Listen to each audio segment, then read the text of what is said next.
በ35ኛው የሞሮኮ አፍሪካ ዋንጫ የምድብ ጨዋታዎች እየተከናወኑ ይገኛሉ።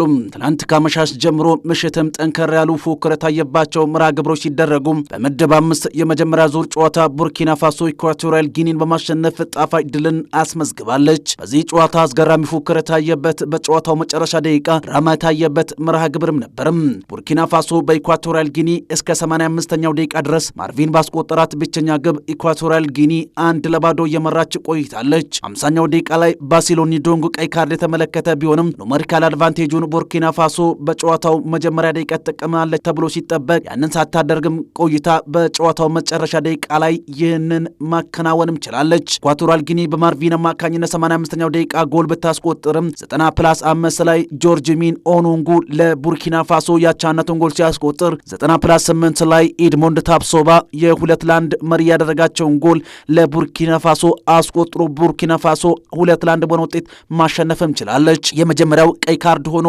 ለባሲሎኒ ዶንግ ተመዝግቦለታል። ተጫዋቹ ከዚህ ቀደም ላውረንስ ዲዮ አጌንስ ከሴኔጋል ጋር 2012 የቀይ ካርድ የተመለከቱ ሲሆን ፌዲ ቢኬሮ ከጊኒ ጋር በ2004 የቀይ ካርድ ከተመለከቱ በኋላ ባሲሎኒ ዶንግ ሶስተኛው በኢኳቶሪያል ጊኒ ታሪክ 3 ቀይ ካርድ የተመለከተ በአፍኮኑ ሶስተኛው ተጫዋችም ሆኗል። ሌላኛው በዚህ ምድብ በተከናወነው ጨዋታ አልጄሪያን ከሱዳን ጋር ባገናኘው መርሃ ግብር አልጄሪያ 3-0 በማሸነፍ ጣፋጭ ድሏን አስመዝግባለች። 39ኛው ደቂቃ ላይ ሳላህ አዲሊ በሱዳን በኩል በቀይ ካርድ ከሜዳ ሲወጣ ሪያድ ማሪዝ ሁለተኛውና 61ኛው ደቂቃ ላይ ለአልጄሪያ ጎል አስቆጥሯል። 85ኛው ደቂቃ ላይ ኢብራሂም ማዛ የአልጄሪያን ሶስተኛ ጎል ከመረብ ጋር ሲያገናኝ በዚህም ጨዋታ የሰሜን አፍሪካው ሀገር አልጄሪያ ሙሉ የጨዋታ ብልጫን ወስዳ መጫወትም ችላለች። የዚነዲን ዚዳን ልጅ ሉካ ዚዳን በጨዋታው የመጀመሪያ የአፍኮን መርሃ ግብር ላይ ሀገሩን ወክሎ በግብ ጠባቂነት መሳተፍም ችሏል። ቭላዲሚር ፔትኮቪች በጨዋታው ደስተኛ እንደነበሩና የዚዳን ልጅ ድንቅ ምሽት ማሳለፉንም ከጨዋታው በኋላ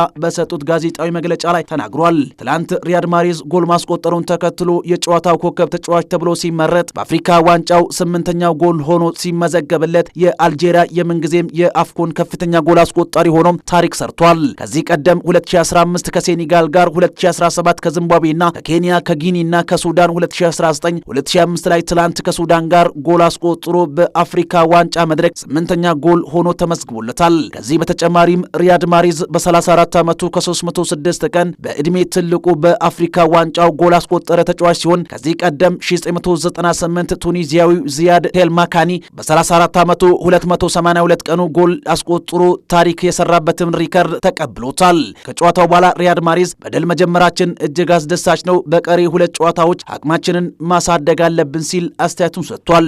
በቀጣይ አልጄሪያ ከቡርኪና ፋሶ፣ ሱዳን ከኢኳቶሪያል ጊኒ የሚጫወት ይሆናሉ።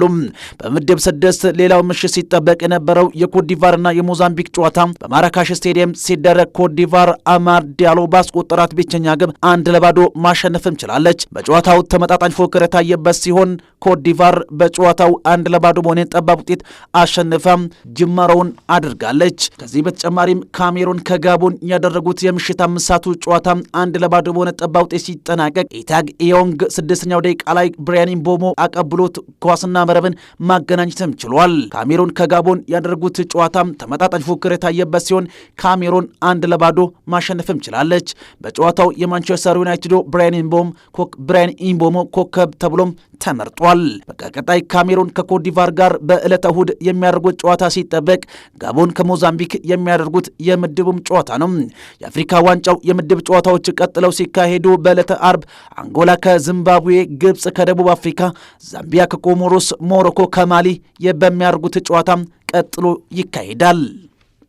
የቀድሞ የስፔን ላሊጋ ዳኛ ኢስትራዳ ፈርናንዴዝ ከሪያል ማድሪድ ጋር በተያያዘ አነጋጋሪ አስተያየት ሰጥቷል። የቀድሞ ዳኛው እንደተናገሩት ከሆነ በ2009 የውድድር ዓመት ሪያል ማድሪድን ሳጫውት ክርስቲያኖ ሮናልዶን በቀይ ካርድ ማውጣቴን ተከትሎ የሪያል ማድሪድን ጨዋታ ለ2 ዓመት ሳልዳኝ ቆይቻለሁ ሲል አስተያየትም ሰጥቷል። ሮናልዶን በቀይ ባወጣሁበት ዕለት ጨዋታውን ከጨረስኩኝ በኋላ ቤት ገብቼ ካረፍኩ ከ10 ደቂቃ በኋላ የዳኞች ኮሚቴ ኃላፊ የነበሩት ሳንቼዝ አርሚንድ ደውለው በሁኔታው ደስተኛ እንዳልሆኑና ዜናው በእያንዳንዱ ስፖርት ጋዜጣ የመጀመሪያ ገጽ እንደሚታተምም ነግረውኝ ነበር። መዘዞች ሊኖሩ እንደሚችል ገልጸውልኝ የነበረ ቢሆንም ነገሩ እሳቸው እንዳሉትም ሆኗል። ለ2 ዓመት ማድሪድን ሳልዳኝ ቆይቻለሁ ሲሉ አስገራሚ አስተያየታቸውንም ሰጥቷል። ይህ ምናልባት ከሰሞኑ ከዳኞች ጋር በተያያዘ ማድሪድ በክፉ ጎኑ ሲነሳ እንደነበር የሚታወስ ሲሆን የእሳቸው ሐሳብ ደግሞ ሌላ አጀንዳ ሆኖ ሊቀጥል እንደሚችልም ተነግሯል። አሰልጣኝ ሩበን አሞሪም ከኒውካስል ዩናይትድ ጨዋታ አስቀድመው በሰጡት ጋዜጣዊ መግለጫ ብሩኖ ፈርናንዴዝ የማይተካ ተጫዋች ነው ሲሉ ተናገሩ።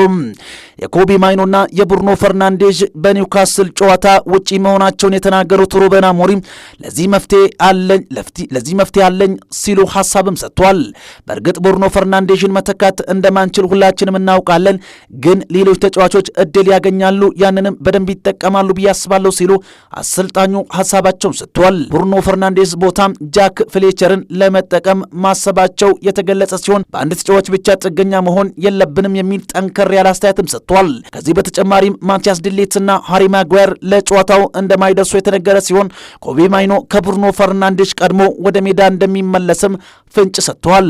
ብሩኖ ፈርናንዴዝ የሚመለስበትን ቀን በእርግጥ አላውቅም ሲሉ አስተያየት ሰጥቷል። አንዳንድ ውስጥ አዋቂ መረጃዎች እንደጠቆሙት ከሆነ ብሩኖ ፈርናንዴዝ ከ5 ጨዋታዎች በኋላ ማለትም ጃንዋሪ 17 በማንቹሪያን ደርቢ ከማንቸስተር ሲቲ ማንቸስተር ዩናይትድ በሚያደርገው ጨዋታ ሊመለስ እንደሚችልም ፍንጭ ሰጥቷል።